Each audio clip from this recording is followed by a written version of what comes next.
Welcome to today the English class. Our topic is narration. Today I shall discuss, I shall present the topic of narration.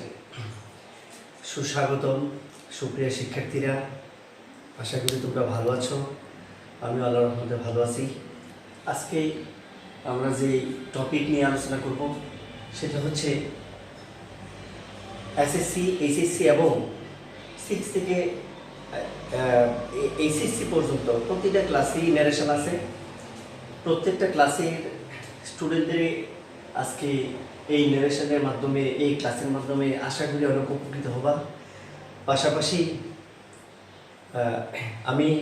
আমিও এই ক্লাসটা করার আগে অনেক study করেছি, ইউটিউবে অনেক ক্লাস দেখেছি, বই থেকে অনেক ভুল আমি দেখেছি, কিন্তু আমি পড়তে পড়তে এমন অবস্থা হয়ে গেছে আমি একেবারে ঘুমিয়ে পড়েছি। সুতরাং আমি চাই না তোমরাও আমার মতো ঘুমিয়ে পড়ো।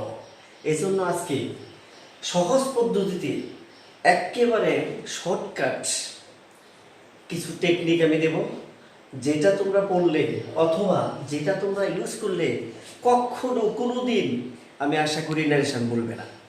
সুতরাং চলো আমরা সহজ পদ্ধতিতে চলে যাই। প্রথমেই আমাদের জানতে হবে ন্যারেশন কি। ন্যারেশন বাংলা হচ্ছে উক্তি, কথা। অর্থাৎ ন্যারেশন মানে হচ্ছে আমরা 1971 সালে যখন আমাদের মুক্তিযুদ্ধ হয়েছিল, তখন আমাদের মুক্তিযুদ্ধের সকল যোদ্ধাকে একত্রিত করার জন্য ইনকারেজিয়াস কিছু উক্তি করেছিলেন আমাদের জাতির পিতা বঙ্গবন্ধু শেখ মুজিবুর রহমান। তিনি বলেছিলেন, তোমাদের যা কিছু আছে তা নিয়ে তোমরা নেমে পড়ো, রক্ত যখন দিয়েছি রক্ত আরো দেব, এই দেশকে মুক্ত করে ছাড়বো ইনশাআল্লাহ। এই যে শেখ মুজিবের যেই উক্তিটা, কথাটা, সেটাই হচ্ছে ন্যারেশন। সুতরাং আমি আশা করি তোমরা বুঝছো। দেখো এর একটা ছবি, পিকচার আছে, এই পিকচারের মধ্যে শো করছে ন্যারেশন, ডাইরেক্ট স্পিচ, আরবি, আরএস স্পিচ। সুতরাং এই জিনিসগুলো সম্পর্কে আমরা ধারণা নিব এবং অ্যাড্রেস হবো। ডিয়ার স্টুডেন্ট, ন্যারেশন স্বাভাবিকভাবে আমরা জানি দুই প্রকার, direct, indirect. Direct, indirect. Direct হচ্ছে বক্তার সরাসরি উক্তিটা, যেটাকে আমরা বলি ডিরেক্ট। যেমন শেখ মুজিব যে কথাটা সরাসরি বলছেন ওইটা হচ্ছে ডিরেক্ট। আর ইনডিরেক্ট হচ্ছে আমি বলতে পারি যে আমাদের জাতির পিতা শেখ মুজিবুর রহমান বলেছেন যে যুদ্ধের সময় সকলেই মাঠে নামার জন্য, যুদ্ধে যাওয়ার জন্য এবং রক্ত দিয়েছে আরও দিব, এটাকে সাজিয়ে গুছিয়ে বলা হচ্ছে ইনডিরেক্ট। সুতরাং আমাদের ন্যারেশন হচ্ছে দুই প্রকার, ডিরেক্ট, ইনডিরেক্ট। আমাদের কাজ কি? আমাদের কাজ হচ্ছে ডিরেক্ট থেকে ইনডিরেক্ট করা। সুতরাং দেখি আজকে আমরা ডিরেক্ট থেকে ইনডিরেক্ট কিভাবে করতে পারি সহজ পদ্ধতিতে, ইজি টেকনিক মেথড। তো ডিরেক্ট ন্যারেশনের মধ্যে আবার দুই ধরনের জিনিস থাকে। একটা হচ্ছে রেপুটিং ভার্ব আর হচ্ছে রেপুটিভ স্পিচ। একটা হচ্ছে রেপুটিং ভার্ব আর হচ্ছে রেপুটিভ স্পিচ। আজকে আমরা ইন্ট্রোডিউস হব রেপুটিং ভার্ব এবং রেপুটিভ স্পিচ কি স্টুডেন্টরা খেয়াল করো। দেখো এখানে একটা উদাহরণ দিয়েছি direct. Ruma said to me I love you. Ruma said to me I love you. এখানে দেখো ইনভাইটেড কমা আছে, এই কমার ভিতরে একটা সেন্টেন্স আছে, আর ইনভাইটেড কমার বাহিরে একটা সেন্টেন্স আছে। আমরা বলবো চিনার জন্য ইনভাইটেড কমার বাহিরে দেখো সেড টু আছে অথবা সেড, এটা হচ্ছে আরবি রেপুটিং ভার্ব। আর ইনভাইটেড কমার ভিতরে যেটা আছে এটা ফুল টু রেপুটিভ স্পিচ। সুতরাং আমরা রেপুটিং ভার্ব এবং রেপুটিভ স্পিচ সম্পর্কে ধারণা পেলাম। Dear student, attentively please. আসল সহজ পদ্ধতি চলে যাচ্ছে, সবাই মনোযোগ দিয়ে দেখবা। হ্যাঁ, কনভার্ট অফ দ্য ন্যারেশন। আমরা ন্যারেশন চেঞ্জ করব। আমরা আগেই বলেছি ডাইরেক্ট ন্যারেশন থেকে ইনডাইরেক্ট ন্যারেশন আমাদের চেঞ্জ করতে হয়। তো এই চেঞ্জ করার পদ্ধতি হচ্ছে 4টা। অর্থাৎ প্রতিটা সেন্টেন্সে তুমি 4টা পদ্ধতিতে পরিবর্তন করা লাগবে। প্রত্যেকটা সেন্টেন্সকে প্যাসেজ ন্যারেশনই বলো, সাধারণ ন্যারেশনই বলো, প্রতিটা প্যাসেজকে তুমি 4টা পদ্ধতিতে, অর্থাৎ চারটা পরিবর্তন করতে হবে একটা সেন্টেন্সের মধ্যে। মাঝে মাঝে তিনটাও হয়, কিন্তু তিনটাও হয় অথবা চারটা যদি থাকে চারটা পরিবর্তন করা লাগে। সুতরাং এই চারটা পরিবর্তন কি সেটা আমরা আগে পরিচিত হই। 1 নম্বর সেন্টেন্সগত পরিবর্তন। 1 নম্বর হচ্ছে সেন্টেন্সগত পরিবর্তন, অর্থাৎ একটা সেন্টেন্স যখন তুমি ন্যারেশন দেখবা, you can see, you will change firstly the sense of the sentence, the convert of the sentence, অর্থাৎ প্রথম শুরুই করতে হবে starting of the changing of the narration with changing of the sentence. Do you understand? আশা করি তোমরা বুঝতেছো। প্রথম যে সেন্টেন্সগত পরিবর্তন আমাদের করতে হবে, তাহলে আমাদের সেন্টেন্স চিনতে হবে। আশা করি গত ক্লাসে তোমরা সকলেই সেন্টেন্স সম্পর্কে ইন্ট্রোডিউস হয়েছো, পরিচিত হয়েছ। 2 নম্বর হচ্ছে পার্সনগত পরিবর্তন, কনভার্ট অফ পার্সন। তাহলে পার্সন সম্পর্কে আমাদের ধারণা থাকতে হবে। 3 নম্বর হচ্ছে টেন্সগত পরিবর্তন। বলছিলাম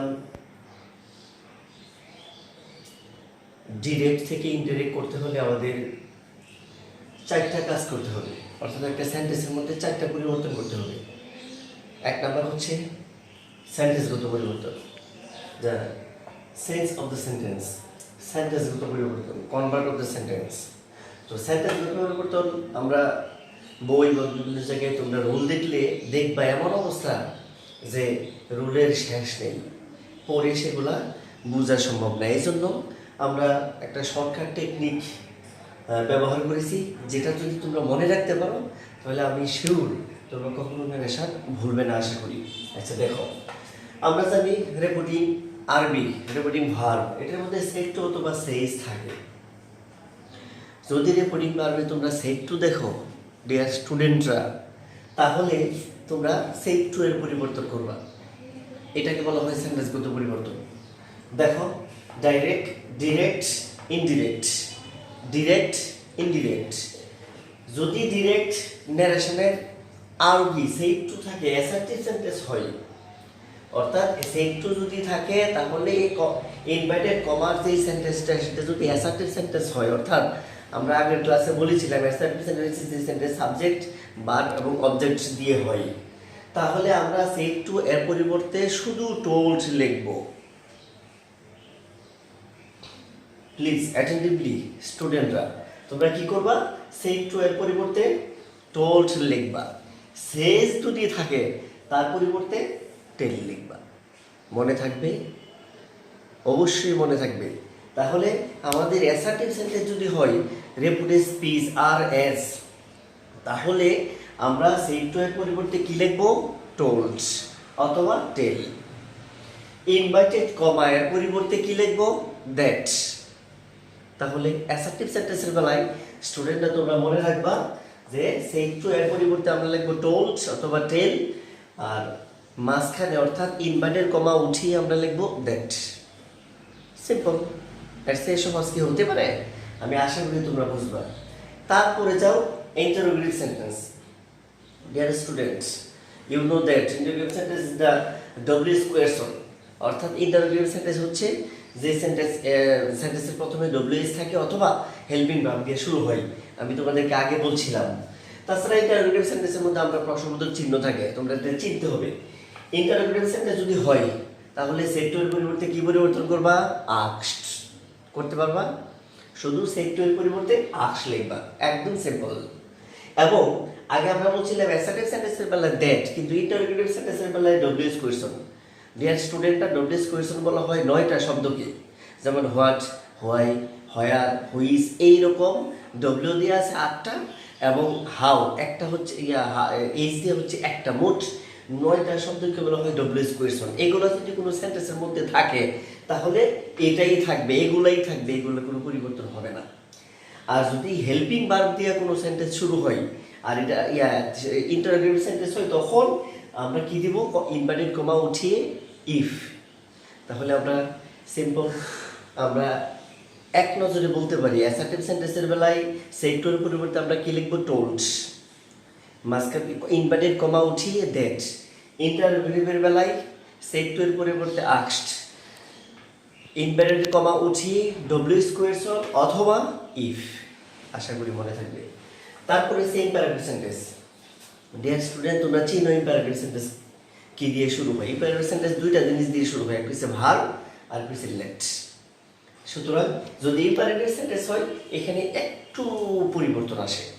যদি আর এসটা যদি আর এস দিয়ে যদি আদেশ বোঝায় তাহলে লিখবা অর্ডারেড। আর এস দিয়ে যদি উপদেশ বোঝাই, অর্থাৎ তোমরা সেক্টরের পরিবর্তে বলে এগুলো লিখবা, এই সবগুলোই সেক্টরের পরিবর্তে। আদেশ বুঝাইলে অর্ডারেড, উপদেশ বুঝালে অ্যাডভাইসড, অনুরোধ বুঝালে রিকোয়েস্টেড, নিষেধ বুঝালে প্রহিবিটেড অথবা ফরবিটেড, যেটাই লেখো লিখতে পারো সেক্টরের পরিবর্তে। প্রস্তাব বুঝালে প্রপোজড, কিছু না বুঝালে টোল্ড। আবারও বলি, দেখো আদেশ বুঝালে কি অর্ডারেড, উপদেশ বুঝালে অ্যাডভাইসড, রিকোয়েস্টেড বুঝালে প্রস্তাব, রিকোয়েস্টেড অনুরোধ বুঝালে রিকোয়েস্টেড, নিষেধ বুঝালে ফরবিটেড অথবা প্রহিবিটেড, প্রস্তাব বুঝালে প্রপোজড, কিচ্ছু না বুঝালে টোল্ড। এগুলা কিসের পরিবর্তে বসাইবা? সেই টু এর পরিবর্তে। মাঝখানে ইম্পারেটিভ কমা উঠিয়ে টু বসাইবা অথবা দ্যাট। দেখুন একটা নোট আছে, লেটের সাথে যদি এস থাকে অথবা আস থাকে তাহলে তোমরা দ্যাট বসাইবা, অন্যথায় অন্য কিছু বসাইবা। অর্থাৎ লেট থাকলে দ্যাট বসাইবা। একটা সহজ একটা পদ্ধতি আছে, লেট থাকলে দ্যাট, এস দরকার নাই, এস এখানে না থাকলে সমস্যা নেই। তাহলে আমরা তারপরে হচ্ছে অবজেক্টিভ সেন্টেন্স। অবজেক্টিভ সেন্টেন্সের বেলায় যদি সেন্টেন্সটা অবজেক্টিভ সেন্টেন্স হয় আর এস, তাহলে আমরা সেক্টরের পরিবর্তে কি লিখবো? প্রেড অথবা উইশড।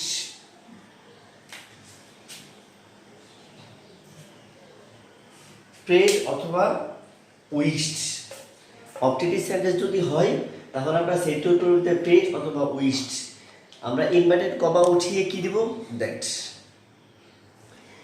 অবজেক্টিভ সেন্টেন্স, হ্যাঁ, কোথায় প্রেড কোথায় হুইস্ট এটার ব্যাপারে বলি। যদি কোনো শব্দের আর এস এর মধ্যে আল্লাহ, গড এবং এই জাতীয় কোনো কিছু বলা হয় তাহলে প্রেড বসে, আর অন্য সব বেলায় উইস্ট ব্যবহার করতে হয়। আমরা অনেক সময় বলি দোয়া যদি বুঝাই তাহলে প্রেড হয়। তারপর হচ্ছে এক্সক্লামেটরি সেন্টেন্স, সেক্টরের পরিবর্তে। যদি এক্সক্লামেটরি সেন্টেন্স আর এস আনন্দ বুঝায় তাহলে এক্সক্লেমড উইথ জয়। যদি দুঃখ বুঝায় তাহলে এক্সক্লেমড উইথ সরো। যদি বিস্ময় আশ্চর্য বোঝায় তাহলে exclaim with wonder. Dear student, আরেকটা সহজ পদ্ধতি হচ্ছে এক্সক্লেমেটরি সেন্টেন্সের মধ্যে এক্সক্লেম উইথ ওয়ান্ডার দিলে দ্যাটস এনাফ, সেন্টেন্স কারেক্ট হয়ে যাবে। এবং ইনভার্টেড কমা উঠিয়ে আমরা বসাইতে হবে দ্যাট। আবার এক নজরে তোমরা দেখতে পারো যে কি হচ্ছে অ্যাসার্টিভ সেন্টেন্সের বেলায় told that, ইন্টারোগেটিভ সেন্টেন্সের বেলায় asked W question if, imperative সেন্টেন্সের বেলায় এইগুলা বসে এবং মাঝখানে ইনভার্টেড কমা উঠিয়ে গিয়ে বসে টু এবং টু অথবা দ্যাট। অবজেক্টিভ সেন্টেন্সের বেলায় গ্রেট উইথ মাঝখানে দ্যাট। এক্সক্লেমেটরি সেন্টেন্সের বেলায় এক্সক্লেম উইথ ওয়ান্ডার মাঝখানে দ্যাট। একটা সহজ পদ্ধতি দিলাম সেন্টেন্সগত পরিবর্তন। এখন আমরা উদাহরণে আসি আমরা দেখি যে সেন্টেন্সগত পরিবর্তনগুলো ঠিক আছে কিনা। ডিয়ার স্টুডেন্ট, আমি উদাহরণগুলো হাতে লিখতেছি।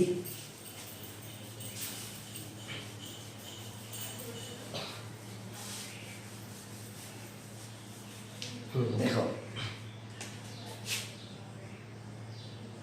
assertive sentence.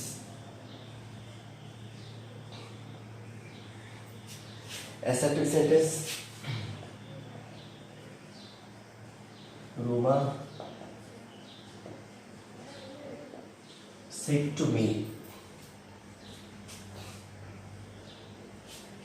Roma said to me,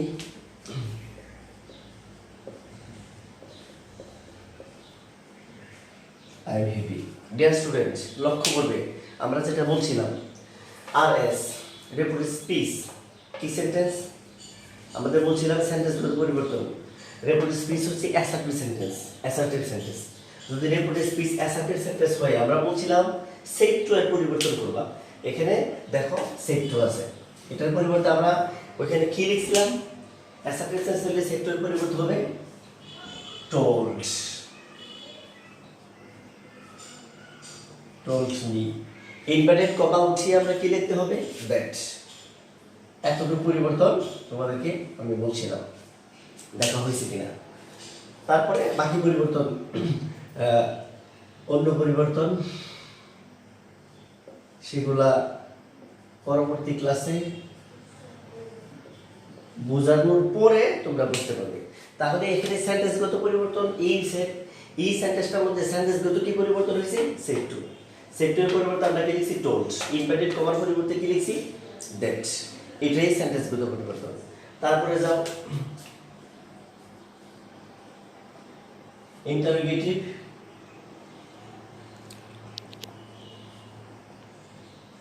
direct interrogative sentence Ruma said to me Ruma said to me what are you going প্রশ্নবোধক চিহ্ন ইনভার্টেড কমা দেখো ডিয়ার স্টুডেন্টস আরএস কি সেন্টেন্স ইন্টারোগেটিভ ইন্টারোগেটিভ সেন্টেন্স হলে আমরা বলছিলাম সেট টু এর পরিবর্তন করবা তাহলে आंसर কি হবে রোমা asked me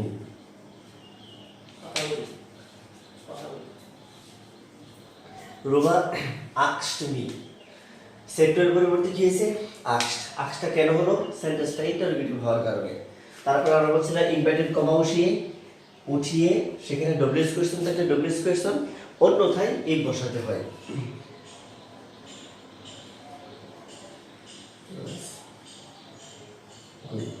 সুতরাং পরবর্তী আরো উদাহরণ আছে এগুলো সব দেয়া যাবে তোমরা বাড়িতে বাকি উদাহরণগুলো তোমরা বই থেকে মিলিয়ে নিবা এবং মিলিয়ে দেখবা যে কোনো পরিবর্তন বা কোনো সমস্যা থাকে আছে কিনা যদি সমস্যা থাকে তাহলে আমি তোমাদেরকে সমাধান করে দেবো ইনশাআল্লাহ সুতরাং সেন্টেন্সগত পরিবর্তন তারপরে